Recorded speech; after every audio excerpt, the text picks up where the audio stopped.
Welcome to a session on untranslatability. This is one of the most important concepts that we have in the scenario of translation literature. So, what is untranslatability?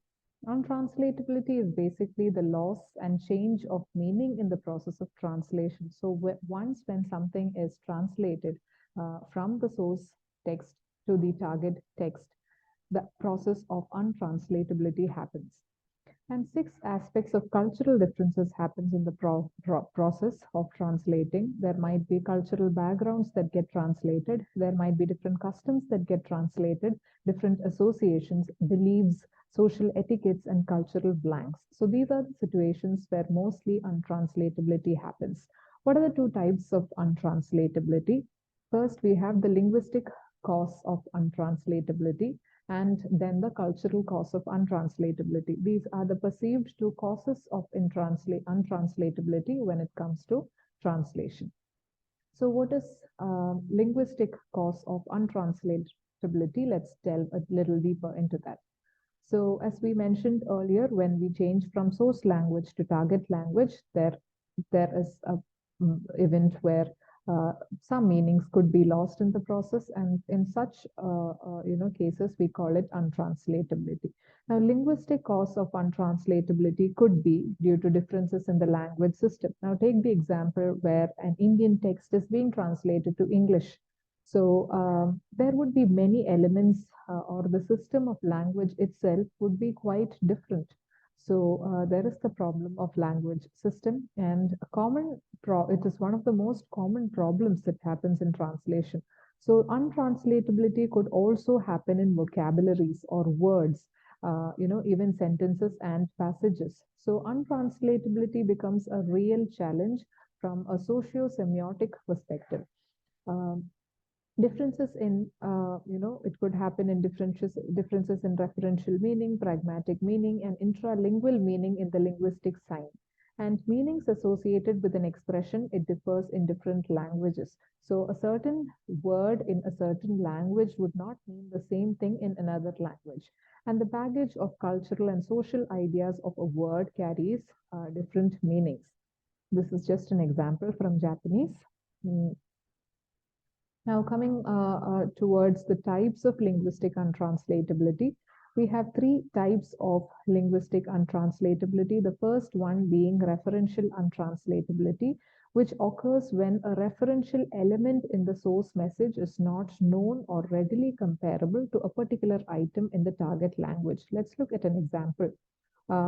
So this is an example of referential, meaning, referential untranslatability. Now, the same thing that we call Chinese dumpling has got different names in the actual cultural setting, from where it originates. It's baozi. There are three types based on the variety of the ways in which it is prepared. This particular dish that we commonly call in English language, we commonly call as Chinese dumpling.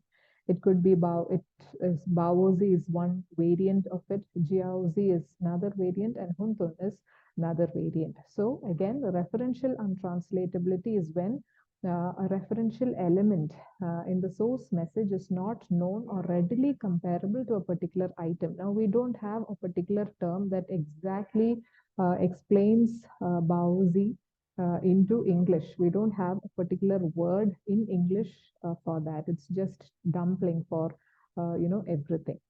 What is pragmatic untranslatability? Pragmatic untranslatability arises when some pragmatic meaning encoded in a source item is not encoded likewise in a functionally comparable unit in target language, or where exact pragmatic meanings carried in the source sign is unclear or indeterminable due to historical reasons or to the intentional vagueness on the part of the author. Now let's look at an example.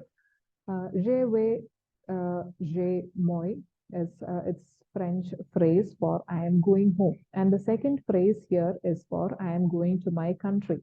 Now, when we say I am going home, in French, when we say it in English, I am going home, it could mean many things. It could mean that you're going to your own house. It could also mean, if you are based on the context, if you are somewhere abroad, it could mean that you are going back to your home country or your own country. So it could mean the same thing in, if the phrase I am going home could mean different things.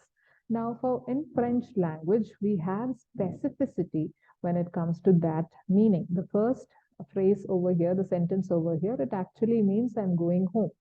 But people there might not understand it in the dual manner that we are understanding with the sentence I'm going home.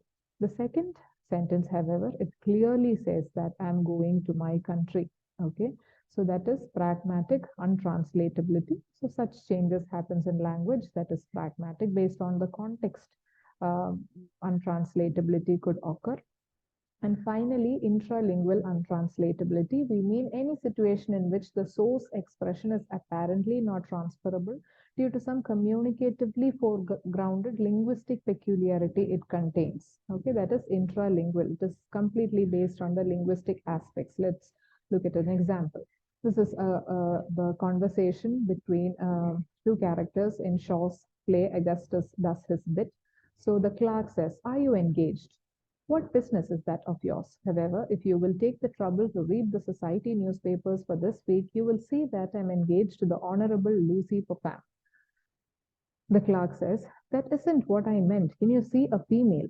Augustus, "Of course I can see a female as easily as a male. Do you suppose I'm blind? You don't seem to follow me somehow. There is a female downstairs, what you might call a lady.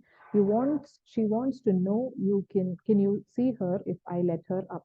Oh, you mean am I disengaged? Tell the lady I'm busy."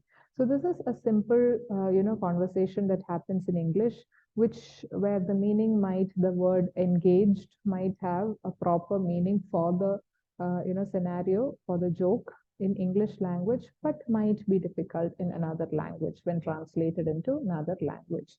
So these are the three types of linguistic untranslatability. Now coming on to the cultural untranslatability. Culture is a totality of spiritual, intellectual, and artistic attitudes shared by a group, including its traditions, habits, social customs, morals, laws, and social relations. Now, what are the properties of language culture which can be divided?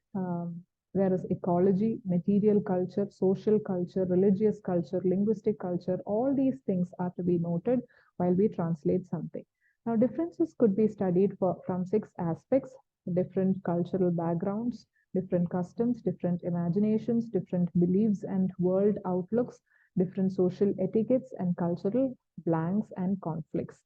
Now, these are the different types of cultural untranslatability that could occur. These are the, areas where it would be difficult to translate from one language to another. Now, what are the approaches that we can adopt for this untranslatability when we face untranslatability? The first is equivalence. So if the corresponding concepts are found in the target language, through analysis,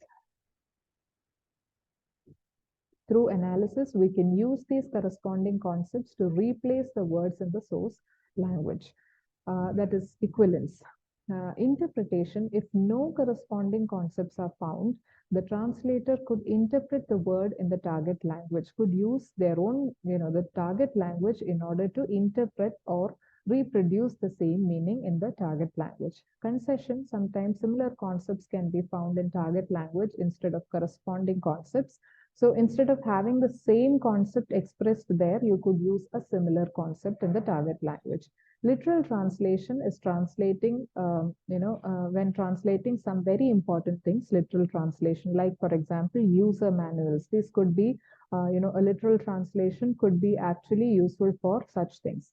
Transliteration is the process of transferring a word from the alphabet of one language to another. This is the example. Now the word mujhe, which is a Hindi word, it can be written in English with the same, sound. And finally, there is modification. If none of the above approaches is suitable, translators could add annotation or intertextual supplement to the text in order to solve the problem. These are the different aspects of untranslatability. Thank you.